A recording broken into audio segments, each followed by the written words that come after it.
G'day guys, Chris here. Today I thought I'd go through not only my plans for 2022, but also going forward. So for those that follow me on Twitter, you'll be well aware that I've started a new channel, Chris Invests, where basically I'll be looking at property, crypto, stocks, and really covering the importance of investing. And I guess some possible investment opportunities out there. So it's really just, I guess, a place to help you guys get financially educated and just give a bit more insight into those sort of things and really the importance of all that, given I don't believe it's really any longer viable for people just to work a 9 to 5 job, just save all their life and really be able to, I guess, have a happy retirement and really be able to have adequate savings to live out the rest of your life the way you want to. So I'll leave a link in the description below of that channel. But as for all my footy coverage, well, I'm going to be back, of course, on YouTube, and I'm still planning, of course, to continue creating AFL Draft content. So I'll need to consider in future years, whether it's necessarily next year, I'm not too sure yet, but or for the 2022 season. But I am considering possibly in the future, as I'm hoping in the future at least one day to have a family, but I will one day need to reduce down my draft content. So one thing on my end is no matter what decisions I make down the track, YouTube, I'm really hoping will become really a primary platform. And I really want to use YouTube with a view to, I guess, help other creators out there really grow, because one of my objectives of being on YouTube is actually to see the AFL space grow to such an extent that people can be monetized and actually make a career out of making AFL content. So whether it's just covering the AFL, whether it's the draft, maybe it's the state leagues, maybe it's fantasy football, whatever the topic, I'd really like to see the AFL become something that's monetizable to an extent where, like you see it with other sports, so you could have people covering basketball, they can be monetized, they can have hundreds of thousands of subscribers. Of course, with the AFL being only really a national sport and only having a national audience, there isn't quite that level of upside.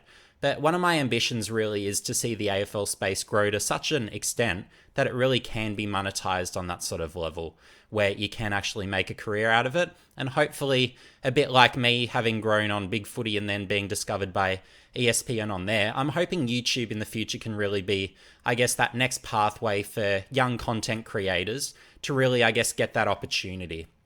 Because one thing I've noticed in my time with ESPN, there's really been a growing demand for, I guess, whether it's more video content, whether it's more podcasty sort of stuff. So I think really YouTube could be that possible pathway for a lot of people, where you might not necessarily have to do a journalism degree, but you might be able to just be a content creator out there on YouTube and possibly make it. So yeah, that's sort of some of the things I'm thinking about there.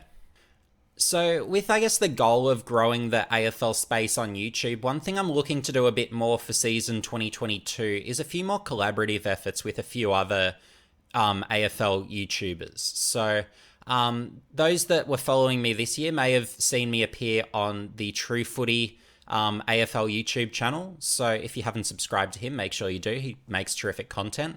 So it's these sort of content producers that I'd really like to get behind and really collaborate with again, the view to really grow the AFL YouTube space. So over the coming months, no doubt there'll be a few fantasy football people that I'll be collaborating with, and I'm open for other YouTube channels, and I'll have to be selective because I am fairly time poor, but a few of the bigger YouTube channels that make really quality content, I'm really hoping to really get behind and really collaborate with to, again, just grow the space and really make it so that it can really be monetized to a meaningful level. Because at this stage, really, it's just anyone who's in the AFL space on YouTube, it's really just pocket money at this stage. So I'd really like to see that growth.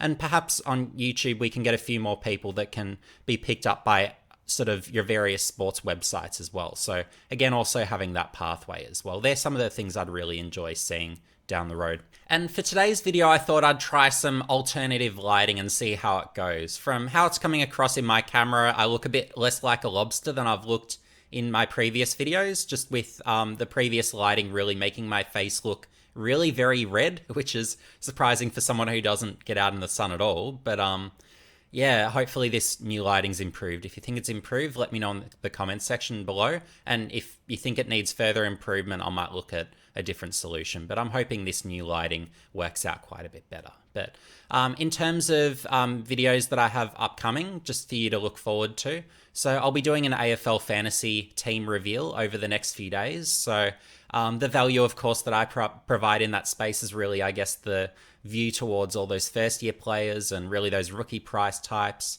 There's a few breakout players that I'm considering, so I'll have to see what I put together for my team. So there's some things to look forward to. And look, with Supercoach, I'll wait till it officially opens. I'm not interested in paying Herald Sun a subscription fee. I'm not a fan of subscription fees, it's fair to say. So I'll wait till that opens properly until I really sort of start looking at creating a team there, because I'm not an enthusiast in the space. I'm really pretty casual, but I'm just really there for, I guess, the rookie knowledge and a bit of fun. I like engaging with some of the people in the community, just sort of, I guess, seeing their footy knowledge from, I guess, a different viewpoint. It's really interesting because my mind is very much geared to that list management space and looking at really who are those viable players. So I find in picking the brains of some of the fantasy football people, there's always some interesting alternative insights that I can glean from them. So that's always good fun.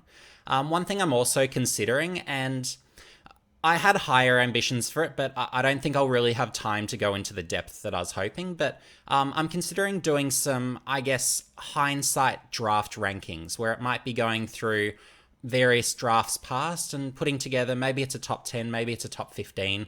I initially had hopes to do a top 40 for pretty much every draft that's ever happened, but I just don't sort of see, with how packed my schedule is, really, I guess, the reality of being able to do that to a really high level, because I'd really like to get those names bang on and do a really good job if I was to do that. So I'm thinking I might only go 10 or 15 names deep if I even get the chance to do it.